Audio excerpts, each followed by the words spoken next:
In a humble way, this is our Indigenous Yeah, art center yeah, within Indigenous land, yeah, and to do our programming from this Indigenous art center yeah, on our own land, in our own venues, yeah. in our own way.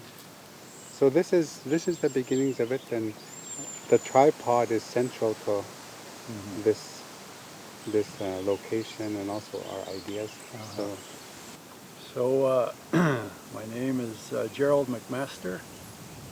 I'm from the, well, it's a complicated story. I grew up at Red Pheasant, so I feel I'm Cree. All my relatives, Whitneys, are from Red Pheasant. But I carry the name McMaster because my mother was born, not born, but she was married to a Blackfoot. And Blackfeet, of course, McMaster is a common name there. But I grew up and was raised at Red Pheasant, and so I feel myself I'm culturally a Plains Cree, but a citizen of the Siksika Nation, of Alberta. And so right now I'm living in Toronto. Been living in Ontario for many, many years. And I work at the Ontario College of Art and Design University in Toronto. Uh, And so I try to come back home every summer, maybe twice a year, 3 times a year, depending. Because I feel this is where I'm from, and I have to connect with my relatives and the land and everybody that's here. And I still feel that there's lots to learn, so that's why I come back every year. so you find relationships wakuto in it's kind of an important part of your identity Mm-hmm. and your goals and your work. Mm-hmm. Wahotoan, yes. It's an interesting idea because as you were saying earlier, we were talking about this idea that other communities, other indigenous communities have clans and other kinds of kinship patterns, whereas the Crees are more interested in who you're related to. And as we were talking about our relations and how we connect together.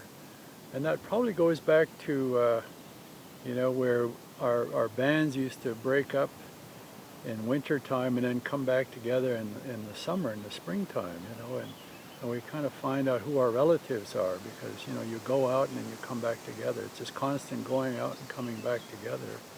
And you renew your relatives, your friends, and you find other new relations all that time, So I think so for us these days, we go out, people are moving to the big cities or they marry into other communities.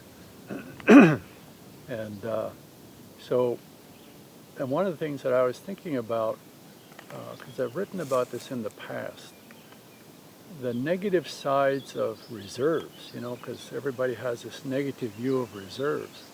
But I kept thinking, I think the reserves, in some degree, were positive, even though they felt that they were like small, imprisoned areas. But, reserves will always be there, and people will always live there, and you'll always know you're from there. And every time you go back, you're gonna meet somebody you're related to. Your family's from there. So in cities, of course, that doesn't happen. They just break up, and you lose. When you talk to people, they don't know who their relations are, their grandfather, their grandmother. They've just lost that history. But I think for Indigenous peoples, we have, as negative some people think reserves are, there's a positive side to it because we're always going to have our wahomantak, right? Our relatives, our relations are always going to be on that reserve or another reserve somewhere. So we can always go back and make those connections all the time. So I think that's, to me, important. Come back to whether it's red pheasant or come to Poundmaker or wheatgrass. You're always going to know that you have somebody that you're related to there. So I think that's important. Yeah. You grew up on red pheasant, so some of your relatives were painters as well, right? Yeah. And you started out as a painter, Yeah. right? Yeah. Yeah. And Yeah. Yeah. a visual artist, they call them nowadays. Yeah. And so, but I was wondering, if you could speak a bit about some of your relatives Okay. who are artists as well, Yeah. painters. I was thinking of that coming over here today, and I was thinking there must be something in the water at Red Pheasant. Yeah. Because, you know, when I was a young boy, I always knew I liked to draw. So I was drawing as a little boy. Even when we went to the Red Pheasant Indian Day School, all the kids there were my relatives, you know. And we used to draw all the time. We'd have drawing contests, who would draw the best horse or the cow or whatever, because that's what we knew. We grew up around horses and cows. Every summer, like now, we'd be riding horses all summer long. So we knew there were no cars around, just horses. So that's what we draw all the time. And so drawing and looking at comic books, maybe the other thing was important to see that, but drawing was always important.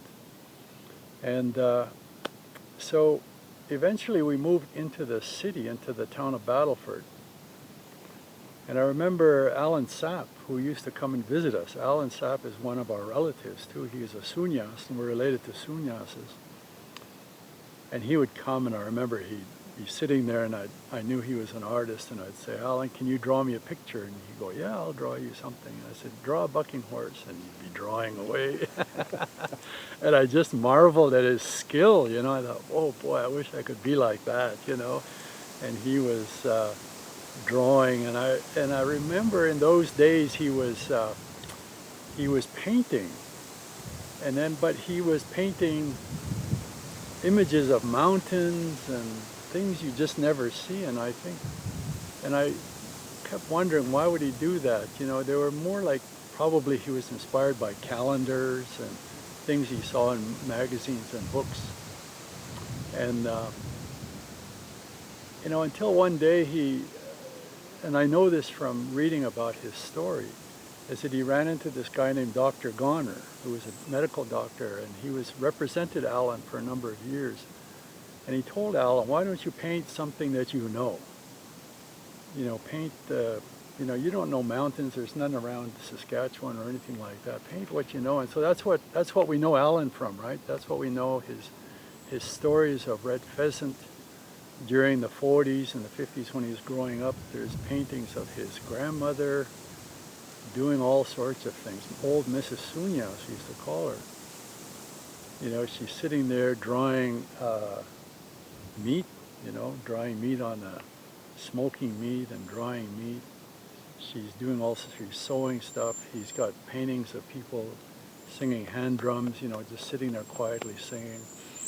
Or they're in a buggy or on a sleigh.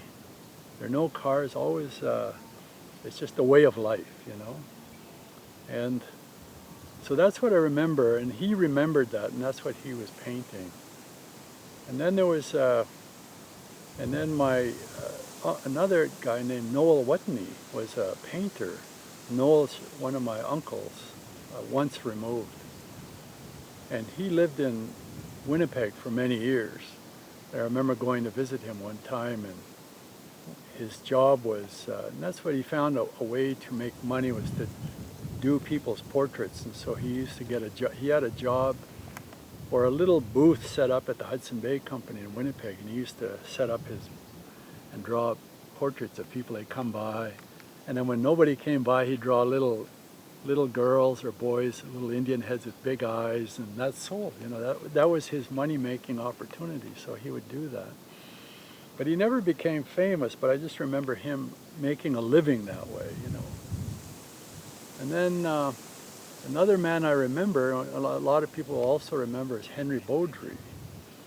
And Henry is from, he's a Stony from Mosquito Grizzly Bear's Head. And you know where we were living on Red Pheasant, there's a road that divides Red Pheasant from Mosquito. And he used to live just across the way. You could see his house over there. So in that area, all these artists, you know, that we remember have come from. And Henry did something like Alan did, his memories of a time on the reserve, but he did a couple other things I felt were important. Well, the thing that I know about Henry Beaudry is that he he was also a Second World War veteran. He, unfortunately, or fortunately, I don't know how you look at it, but he was a prisoner of war. He was captured, so he spent most of the war period as a prisoner of war. But you know, in his paintings, he still remembers that, the time during the Second World War. And so that's what you'll see in his paintings. So his early life and his time in the war. But he also, in his paintings, he does things that are outside his memory, you know, late 19th century. And I was thinking about that, and there were like historical scenes of treaty making, right? And relations with soldiers, white soldiers that came. So he was painting that. Now I kept thinking, why would he paint that? But now I realize, I look back on it differently and thinking that, you know, these artists, that's memory, that's important. And I think that it symbolized the importance for what Crees are. And for us, as we know today, politically, economically, socially, treaties are important. People still talk about treaties. The chiefs talk about treaties. Anywhere we go, treaties are still sacred. And so this memory, those representations of treaties for him were critical, you know, and I always kept thinking about that that's why he was doing that. But you know, the irony of thinking about Alan Sapp, Henry Beaudry, Noel Whitney, they're an older generation from me, but from my generation and older, and perhaps you and other older generations, they grew up in a period when we were living under the Indian Act, you know, this really powerful government instrument that forbade so much of our pride and interest and continuity of our culture. And so they lived within that, but their paintings really don't show that. You know, they show a different kind of sensibility of being Cree.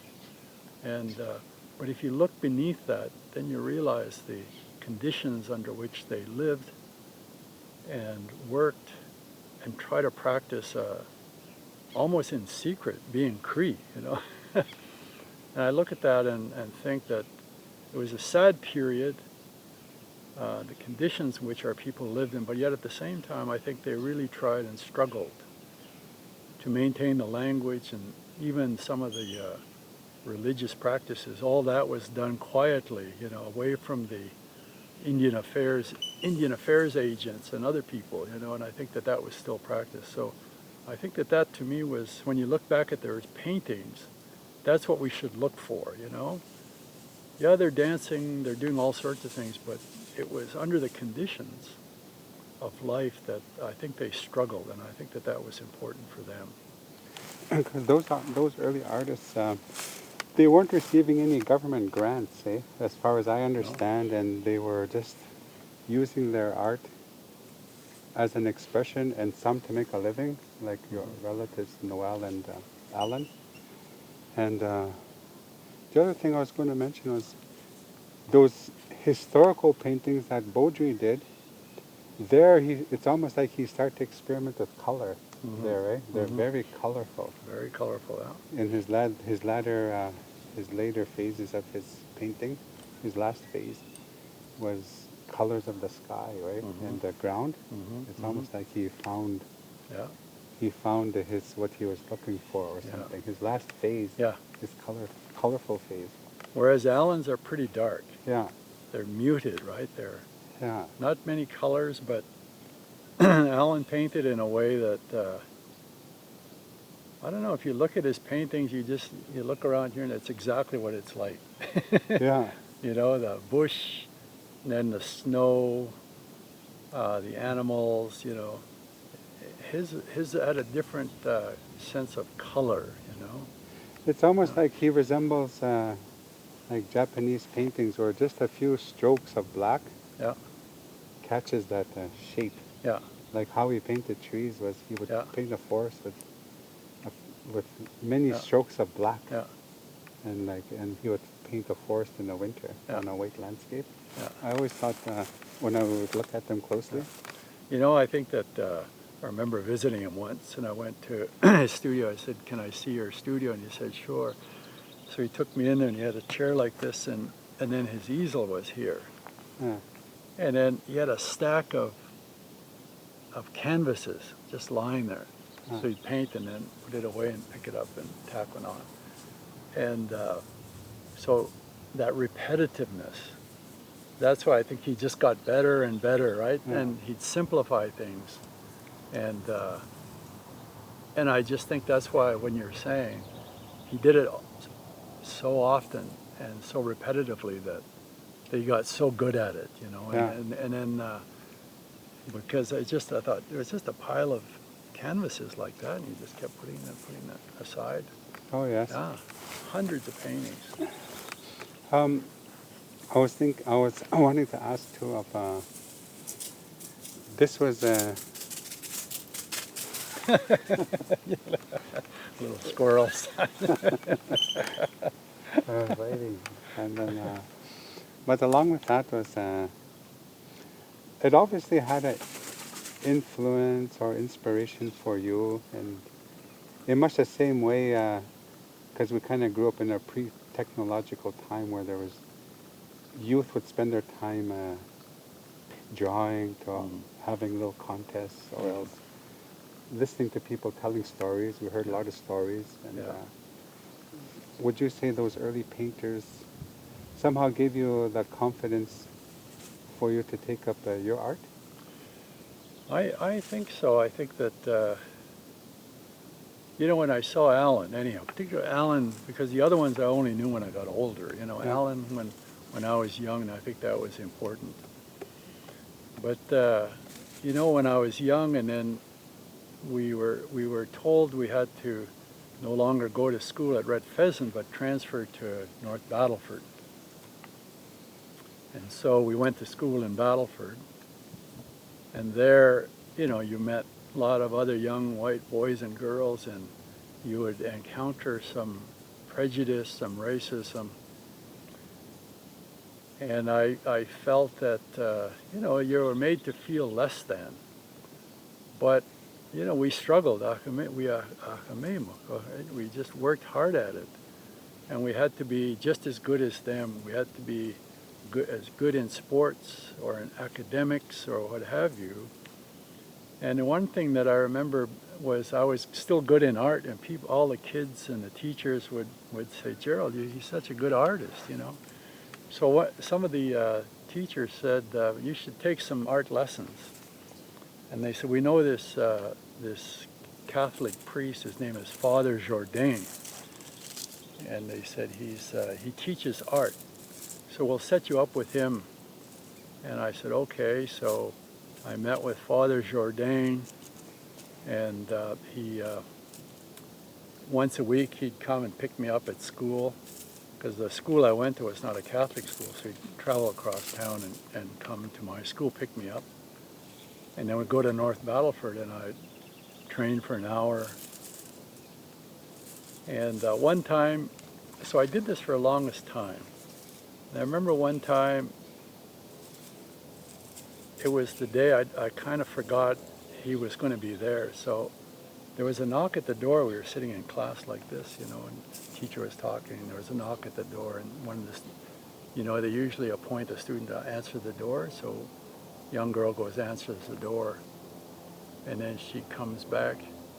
She whispers into my ear, she said, "Your father's here."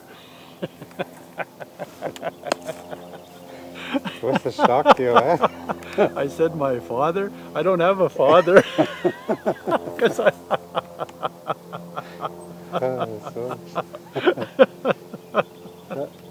so, no, I said, "My dad." And I sat there and I thought, "My dad." He said, "Oh, shit, it must have been Father Jourdain." so I put up my hand to the teacher. I said, "I gotta go. I have my art lesson now." So she let me go. And so I learned from that. You know, I learned from this minister, this priest. And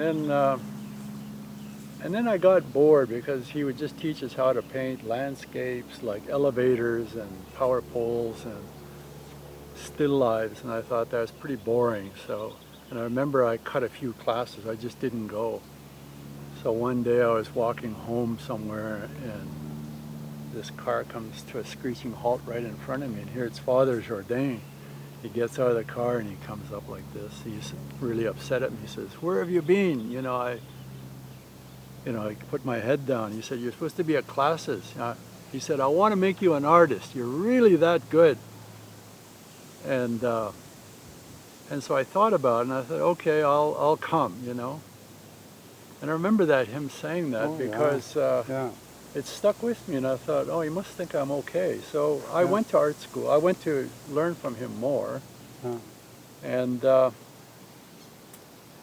but sports and art have always been of interest to me because I think part of it had to do, as I say, to be competitive with the white boys, and other children. It was the only way as this boy from the reserve could be treated equally like everyone else. It doesn't come to you easy. You have to fight for it, and I think that's by struggling, working hard, that was the only way. And I look back on it now, I think that's probably one way that I was able to get some success, and some respect from other students, because they'd see me, I could draw and paint, or I could do something on the sports field, and I look at that today now in retrospect, and I think probably helped me along, that was good. Yeah. So after Father Jourdain, and then your schooling, your sports, because you went quite far in your sports as well. You were kind of playing semi-professional baseball, Yep. right? Yes. And then you went further into cultural college, right? Or federated college. Not cultural college. Yeah. Okay, cultural college. Yeah. And then you studied art there, right? Yeah. And then one of your artists, I recall you telling me, was kind of the legendary Serene Stump, right? Yeah. Yes. Like whose name is still revered here. Yes. And could you tell us a bit about the classes, his methods, and just how he influenced the younger generation of artists? Yeah. Yeah, the story with Serene Stump, that's an interesting one, at least for me, because after I left high school, I didn't know what to do. So I moved to Saskatoon. I found a job at the Saskatchewan Indian Cultural College, brand new college at the time. And so they said, there's a guy coming next month, and he's going to come here, and so he's an artist, and I want him to develop an art program, and I know you're an artist, so maybe you two can work together. So I waited around for a month, and sure enough, he shows up the next month. This was in October, I think, I was just out of high school then, and it was in October, and I didn't know what to do, so I got this job, and I waited for him, and he eventually arrived, this young man from Alberta, handsome-looking guy, long hair.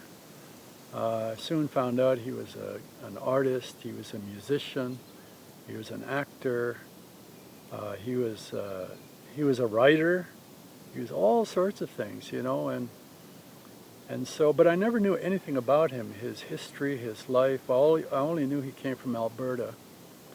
And so we spent a year together, and that was one of those important years in my life, because I look back on it and he really gave me meaning, gave meaning to my life when didn't know which direction I was going to go in, because I was trying to improve my grades because they weren't high enough to go to university. So during that year I was taking extra classes because I was thinking maybe I could get a sports scholarship to a university in the US, and that's where I wanted to go. But being with him that one year, was the most important year of my life, because he was the one that first brought this idea of Indigenous art into my life. Up until then, I had no idea what it was about. He showed me art from all across the Americas. He talked about, and the college itself, the Federated, and not the Federated, but the Cultural College was talking about pride in being an Indian, right? Pride in being an indigenous person, pride in yourself and your culture and your language, everything. And he really supported that and introduced me to the art from all over the world and said, these are indigenous peoples and we've got to be proud of that. And so we would spend a 1 year together traveling to schools throughout Saskatchewan, all the reserve schools, residential schools, talking to young students, showing them indigenous art. And that was so important in that time period. So it was important enough where the next year I felt, well, maybe I should go to university now, you know. And he said to me, maybe you should think about university. And the director, Rodney Sunyas at the time, said, you should think about university. And I said, yeah, maybe it's time to go. And one day I was sitting on a desk and I looked down on the desk and there was a pile of magazines. And on the pile was a brochure I opened it up and it said the Institute of American Indian Arts in Santa Fe, New Mexico. And I opened it and I saw photographs of all these young indigenous students who were doing art and they were singing, they were doing all kinds of art, and I just looked at that and I thought, wow, wouldn't it be nice to go to this school? Wouldn't it nice to go here, you know? Oh, yes. Yeah. So I showed it to these guys and they said, oh, that's a nice looking place, we heard about it. And so they felt that maybe I should try and enroll in it. So I applied, I got accepted. So then I had to get my band to agree to send me there, and sure enough, I was in no time flat. I was in New Mexico, completely different culture. I was completely culture shocked when I arrived in New Mexico.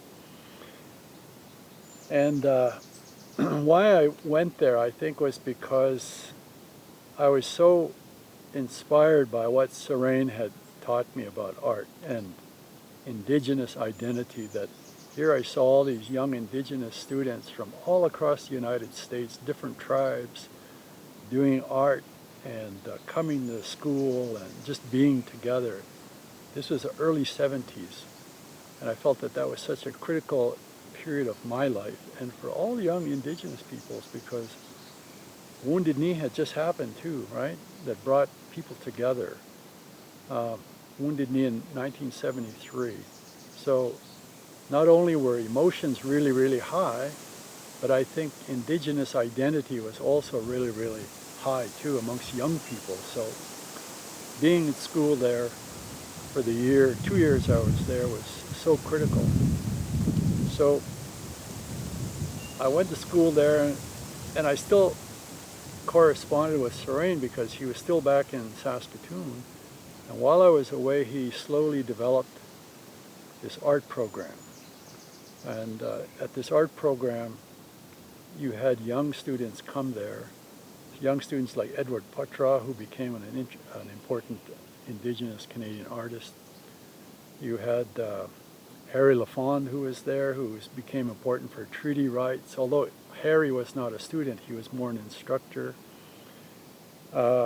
Who else did you have? You had a number of, William Irmine, who is an important Cree philosopher. Yeah, he was one of the students that was there. So they developed a really interesting moment. And I felt I was part of it, but yet I was at a distance because I was down in New Mexico. And so I come back in the summertime and worked alongside Seraine and these students. And then the next year, this one time, I went back to school. And then usually at Christmas I come home. So the second Christmas I came home, we got news that Seraine Stump had drowned in Mexico. And boy, that was a sad moment. That was a sad time because we heard our friend, my mentor, had passed away. And that was such a sad period in amongst the community, because so there was a funeral up in Red Pheasant, which is not Red Pheasant, but Sweetgrass, yeah, Oh, yeah. which is just a little few miles from here, because that's where him and his wife got married. They got married in a Cree ceremony. Okay. Because I think she's from Sweetgrass, Linda Stump. So there's a connection to Sweetgrass. So they had the ceremony, his burial ceremony at Sweetgrass. So he's buried at Sweetgrass. Oh, okay. So once that was over, then it was time for me to go back to school. I flew back to New Mexico. I was pretty sad. In the middle of winter, students hadn't come back to school yet, so it was early night. So I arrived at my school dorm and I opened the door. And in those days, they used to just put the mail under the floor, right, under your door. So I reached down to pick up my mail and went through it, and there was a postcard there. And I flipped it over, and it was from Serene. Oh, yes. Just a short note from him, and I thought, Jesus, we just buried him. Yeah. And I get this card from him. He'd sent it from Mexico, so he must have wrote it just before he passed away. Yeah. And so I still have that card. Hmm. And that was my memory of him in those days. And had always been important, not only for me, but many others. And his memory is still around, right? His memory amongst a lot of the Crees in Saskatchewan is still around. Yeah. And a few years ago, I was asked by the Mackenzie Gallery in Regina to do an exhibition about him. So we did an exhibition. We pulled together all the works from his career, about 500 or so works of his. And we're just writing the book on his life right now. So that should be published in the next year or two. So we're just almost finished that. So he was an important person in my life and many others as well.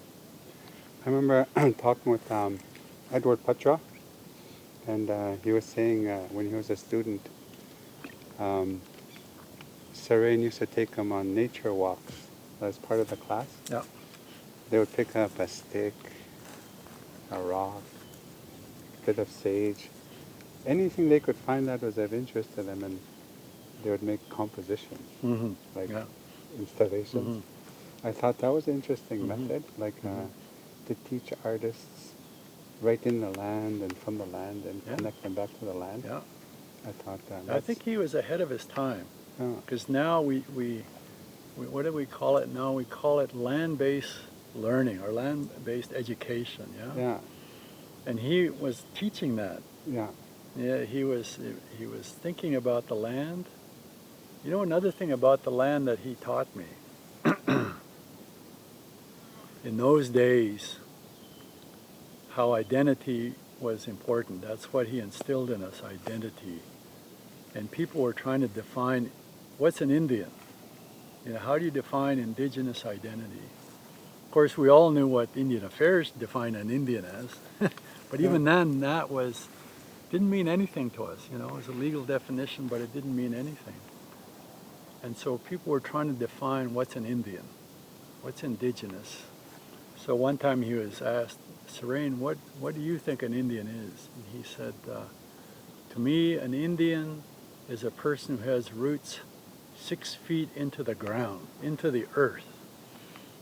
And I thought, wow, that's profound. Yes, yeah.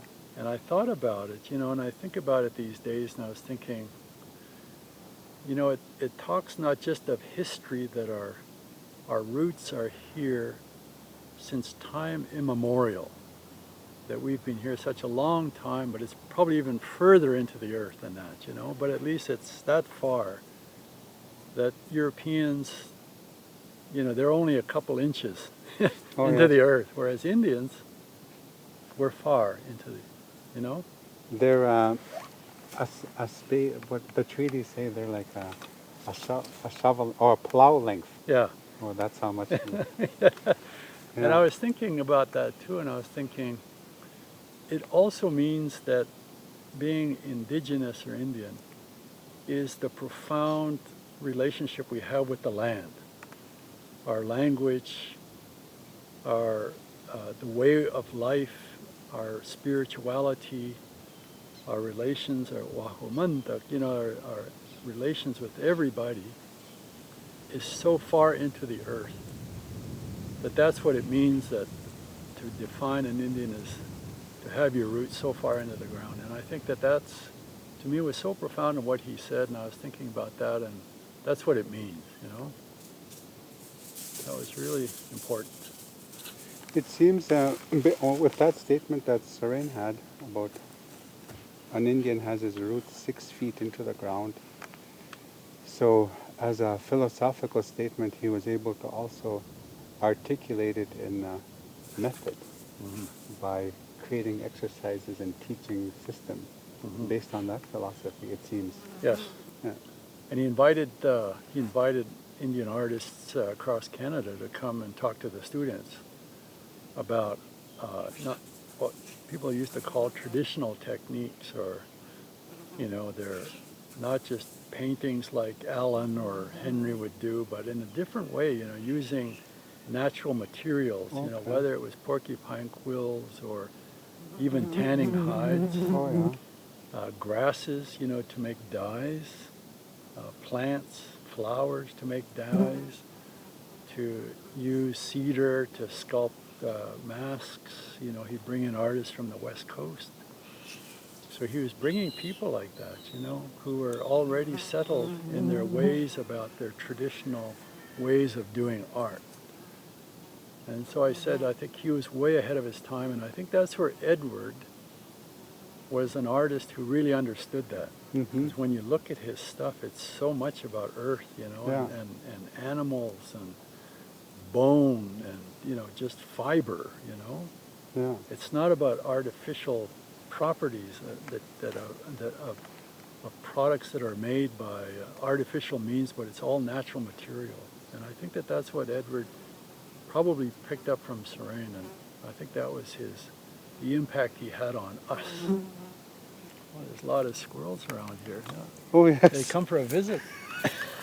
I wanted to touch lightly on, not lightly on, it was just a story from you. Because I'm sure the people who are going to listen to it never heard those stories. Yeah. Like your upbringing. And then I liked the Father Jourdain, like a priest. Kind of sounds like real old-fashioned, like like you never. So I thought that's a good story. Could you tell us a bit about your research center, Wapata? Okay. So, when I've been working all these years with Indigenous, or ever since Seren, I think that's who he gave me such inspiration to work with Indigenous art. So all through my career, I've been working in some capacity with Indigenous artists or art, because I started at the university. I developed an art program there at the Federated College. I went to work at the National Museum, at the Canadian Museum of History, for about 20 years, working with contemporary artists, and I used to see Indigenous objects from all over Canada, so I got to know that. I went to work at the Smithsonian National Museum of the American Indian, where I oversaw the exhibitions and repatriation, helped them build their new museum that's there. And then I went to the Art Gallery of Ontario, where I introduced Indigenous art into the art gallery, where now they have a new curator of Indigenous art there. And so I ended up in my end of my career now at the Ontario College of Art and Design University, where I'm a Canada Research Chair, where I teach, but I also have this research center. And I'd been searching for a name of the research center for a long time. And so my interest has been in the ways that we see the world. And a number of projects I've been interested in doing, working with Indigenous artists from around the world, in Australia and South America, in the United States. I've been interested in how art has changed when we've come in contact with Europeans, how new materials influence the way we do things, how we're influenced in ideas and material. That was important. And so, I was thinking we've got to give this research center a name. Because right now I work alongside my colleagues, and they work in a program called the Indigenous Visual Culture Studies Program.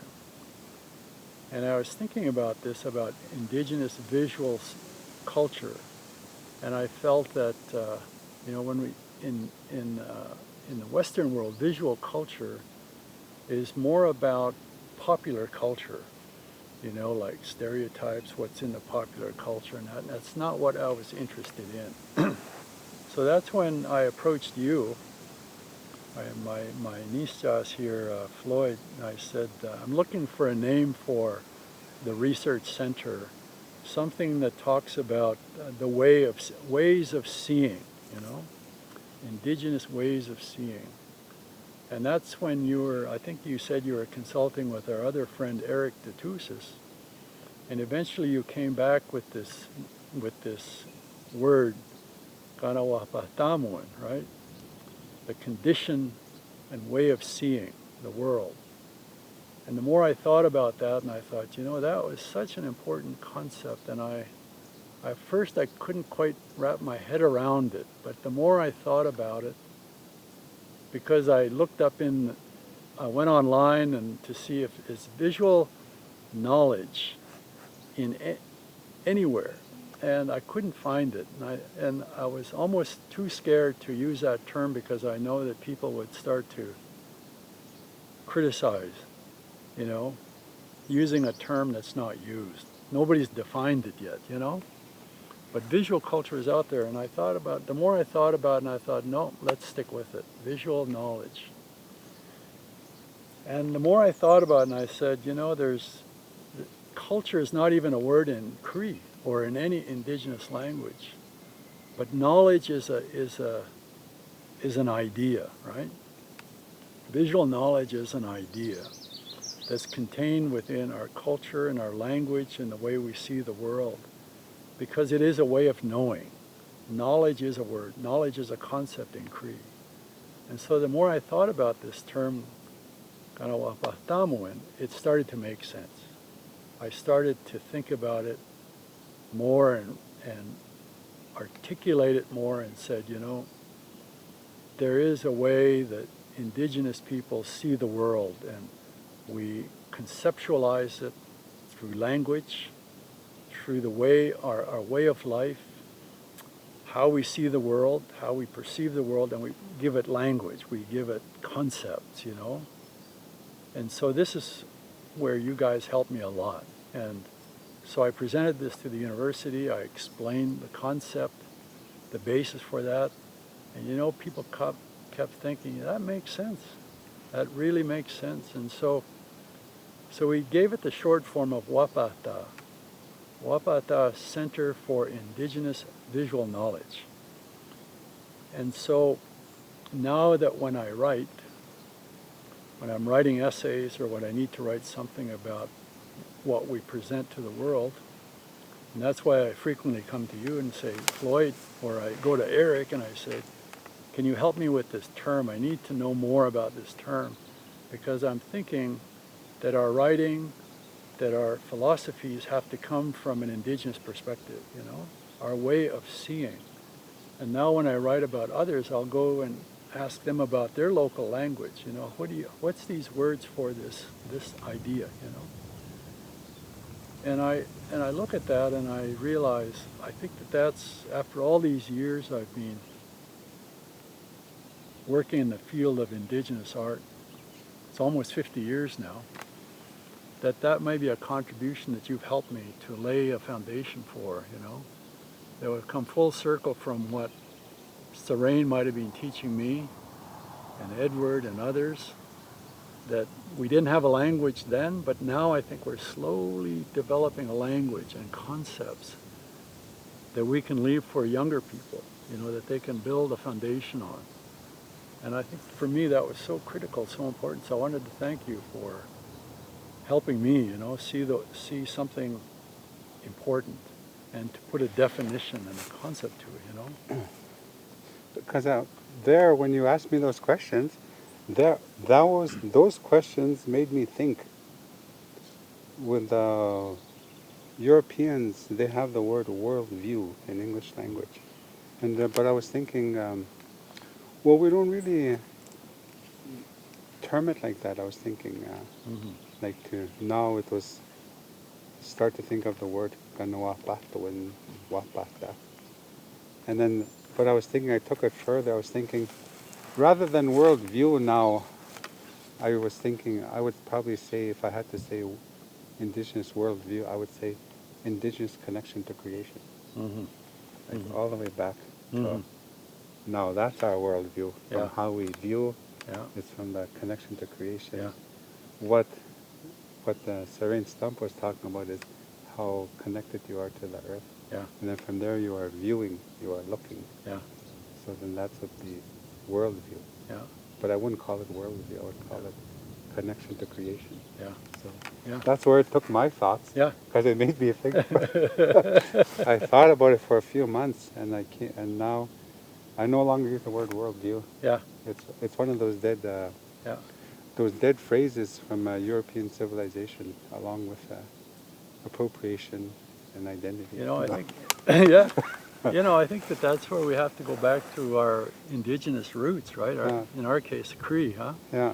That the answers are there, you know?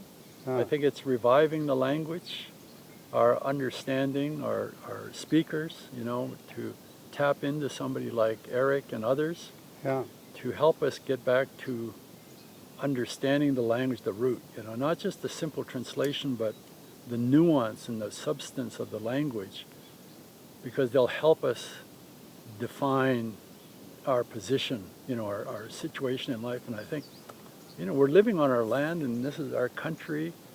You know, we've built everything from the land up, and this is what we know. And so let's start using that and be proud of not just our identity, but be proud of that our concepts come from the land, you know, and they rise up from the land. And that's important. And I think that if I can instill upon young people, you know, talk to older people, and, you know, don't be scared to approach them and ask them questions. You know, sometimes I don't think we're a culture that asks too many questions in a from an argumentative point of view, but rather we learn by watching and doing. I think that if we can ask in a good way, you know, ask older people or people who speak the language to help us see the world in a different way and to talk about the world in that way, I think it's going to help us. Then we have a solid basis, you know. Oh, yes. Yeah. Yeah. Myasin. I remember about almost 30 years ago, I think I ran into you. Yeah. In Edmonton at a conference. Oh, yeah. I was there at a conference and I gave a paper, and there was lots of people there, I remember. So there you were. I remember watching you, and you went up to the stage, and there was a young lady standing beside you, and she had a podium, and there were some notes there, and then you were standing there, and you started to, I think you just came back from Italy, and you said you were going to sing, and you were talking about the story about coming back from Europe and going there to train, and you started to sing, and I thought, this is strange, he's singing like an Italian. But he was singing in Cree, and so you'd stop. And then the young lady would translate what you just sang in English, right? So you'd pick it up again. And you know, I thought I'd never heard that before. I thought, you're onto something here, you know? This kind of, it's not a syncretism. It's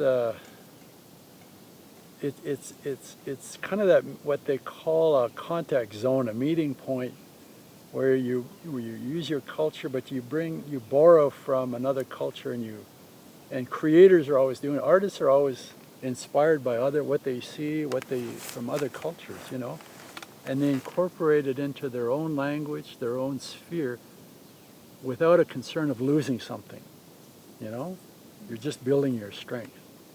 And I saw that, and I think that's what inspired me, and you were doing that really early on, and you're still doing it. I'm trying, and so it's been a lifetime. That's why I'm saying I'm not done yet. Yeah. It's a lifetime quest. Yeah. Like I still kind of remember that song. It was from Italy. I remember that song. I seen a folk performance. These amateur villagers singing that song, and I just put Cree words to it. Yeah. So it goes, Gaya seki wapatama mse use epe takute Gaya suma ache muwe kawi ache muyan. Yeah. Yeah. That was. Yeah. I'm not a singer, but Yeah. I was just trying to tell a story. Yeah. So there, Yeah. that was that contact point where, Yeah. because that's what I'm still trying in the theatrical performances. Is I always say, well, we didn't have theater. Yeah. I know people say theater, ritual was our theater, but I always say, yeah, but they're two different things. Yeah.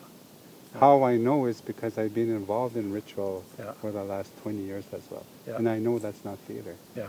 But I've also been involved in theater, so Yeah. I know. So, but there is similarities. Yeah. So that's why the dialogue is with European theater. Yeah. And as an Indigenous person, that's why that dialogue is there. Yeah.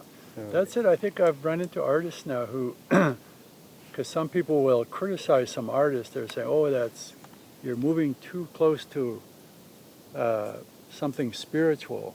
yeah, But then they'll say, "No, it's art. yeah. There's a fine line." Yeah. Mm-hmm. It looks ritualistic Yes. because they're doing performance art. Yeah, But they said, "No, it's art. yeah, It's not a ritual. yeah. That's different." That's So different. yeah. So they're coming close, but using the ways. There's patterns there, but they're speaking to a different audience. Yeah, They're not using it in a traditional sense, but they've used the patterns and the compositions, and but it's for a different audience. yes. They're not. To me, they're not selling out. They're not giving anything away. But it's a different context. I think that's how they have to look at it. Yes. Yeah. Even, well, for Indians, the act of speaking is itself spiritual. Yeah. To start even to think, it's spiritual. Yeah. Because that comes from our creation story. The Great Spirit, He gave us a part of His mind. So that's, as the Great Spirit created the world, us too, we create our own world. Mm-hmm. So to create is also a spiritual act. Uh-huh. And but yeah, there's that dialogue of ritual and ritual and art, and it's a good dialogue. Mm-hmm. As long as people don't doesn't put it up for show like Yeah. that. Mm-hmm. So yeah, but thank you for reminding me of that. And that was the first time I met you, and then we went to a Sundance. Yeah, we drove from Edmonton. I just left from that conference without even a change of clothes. Yeah. You You were living in Edmonton, I think, at the time. Yeah. And you said, yeah, you're going to Sundance for a Sundance. And I said, oh, I'll come with you. So I went with you. And I think I stayed there, right? Yeah. I don't know how I got back, but anyways, I just caught a ride. And I remember because I was working in Ottawa and I just did an exhibition called Indigenous, which was an important exhibition because it was the first time that in 1992, as we remember, it was the Columbus Quincentennial, and the whole world was celebrating Christopher Columbus, except Indians. Yeah.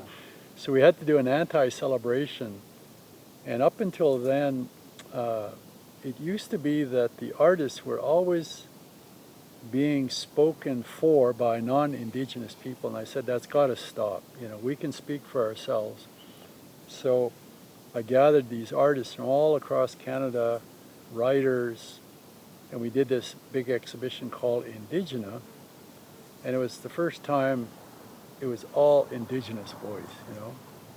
And today, you know, it talked about in art history classes, you know, that was an important moment in Indigenous and even Canadian art history that was going on. But I remember that time I invited you to that exhibition, and because I just had met you the year before in Edmonton, so I invited you to do a piece in Indigenous, and you brought some performers, and you guys did a performance piece in the exhibition in which you were subtly critiquing the Columbus Quincentennial, and you had these dancers with wigs on and little boats in their hair, you know, those like little European ships in their hair, and you were doing a performance. So that was an important time, you know, in the art world, because it was the first time I think Indigenous voice was critical.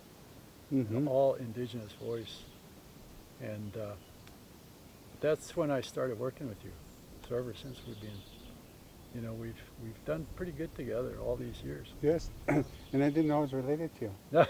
Till Yes. today. Yeah. Well, no, till a few months ago. Yeah. And I realized, hey, I'm related to you.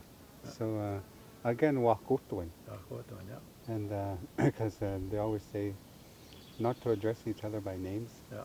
always by how you're related to us. So it's Uh-huh. good you call me Nisas. Yeah. So me too, I call you Nisas. Yeah. So thank you, Nisas, Nisas. yeah. Thank you, Nisas, for Yeah. like the trickster being. I won't say his name because it's summer. Uh-huh. So he called all creation his younger siblings, right? Okay, yeah. So that's Wakutwin right there. Yeah. You know, I'm closing up on 50 years being in the field here. I was thinking of my cousin, Rodney Sunyas. He was the director of Saskatchewan Indian Cultural College at the time. And he said, because when he was building the cultural college, he brought in artists like Serene, musicians. He brought in elders like Smith Atimoyo to work with other elders. So he was creating this center, a cultural center through the arts. Mm-hmm. And he said to me once, he said, you know, because somebody asked him what he was doing, he said, well, I think by doing this, the arts can give the soul back to the people. Mm-hmm. And I thought, you know, that's another profound statement that I've heard recently, where the arts, what you're doing here, is giving the soul back to the people. Yeah. I look back on it now and I was thinking, you know, looking at all the young people, there's a lot more artists across Canada compared to my day. There's young artists everywhere. You know, my daughter is a photographer, you know, she's coming up these days. There's more curators. You know, the Remy Modern in Saskatoon is just hiring an Indigenous curator now. There's young Indigenous curators all across Canada. For about 20 years, I was the only one. You know, in Canada, I was the only curator. Mm. There are university professors, like at the University of Saskatchewan. You know, Mary Longman is a university professor. She's teaching Indigenous art. All across Canada, there's Indigenous art professors. Compared to my day, there was none. Yeah, You know? yes. So I think the arts, as I said, it helps to give the soul back to the people because we articulate it, we represent it, we draw it, we act it, we speak about it. You know, the arts has a profound influence on all our Indigenous communities. And so, you know, hopefully I was an important part of that and helped lay the foundation for young people today. And I look back on it now, I feel good about it, you know, that the strengths compared to when I was young, when you and I were young, there was nothing. We've slowly had to build it. And you're still working on it. I mean, you're doing these important projects here at Poundmaker. You know, you're still going strong, which I appreciate. For me, I'm ending my career soon. finish teaching, but I want to do other things. But Yes. Well, for us, I started, traditionally I started making Sundance. But of course we don't decide on our own. Yeah, and I guess it's a calling, you could say. But in that field of the tradition, you never retire.